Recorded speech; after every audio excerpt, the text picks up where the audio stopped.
but rather minion knockoffs. So then, what are they exactly? Biological? Technological? I wanted to see how far I could take it, so I kept digging. My first guess was that these copies were robots. We see in the first movie, Despicable Me, that the knockoff minions are able to survive without oxygen. We learned this after a minion drinks some formula in Gru's lab, inflating him and sending him off into Earth's outer atmosphere. This particular minion also proves that they can survive in the most extreme of temperatures. At the end of the movie, we see this guy once again, still alive and floating around through space where he gets hit by Gru's rocket. Considering that it can reach temperatures of minus 455 degrees Fahrenheit or minus 265 Celsius in space, these guys are resilient. And what's more, this minion seems legitimately cozy while it's floating around, despite the fact that it might never return to Earth and could potentially float into the void of space for eternity, like some G-rated version of Gravity. Lastly, the minions apparently don't need food or water. Sure, they like bananas, but clearly eating isn't necessary for their survival, considering yet again, this guy's been floating around in space for weeks without so much as a sandwich. That being said, there were a few problems with the robot theory. First, the butt. In the first two films, we learned that the minions can fart.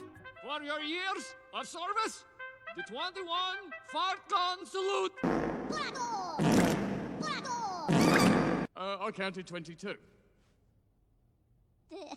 This implies the existence of a digestive tract, whether or not they need the food to actually survive. We also know that while they can't die and while deadly explosions merely elicit a giggle, they can feel small amounts of pain, like here where we see one of the minions hit on the head with a hammer. But what kills the robot cyborg angle is Despicable Me 2, when they're hit by the PX-41 mutagen, a mutagen that alters the DNA of a creature to transform it into a killing machine. And sure enough, they mutate into uber minions that can swallow missiles without issue, and they eventually mutate back into regular minion forms. This means that they have DNA. If they were robots, the gas wouldn't be able to mutate their genetics. Something else is going on. No, I'm gonna tell you what's really going on here. The truth hiding beneath the surface of these kids' movies. The first clue as to what's really happening is a teeny moment from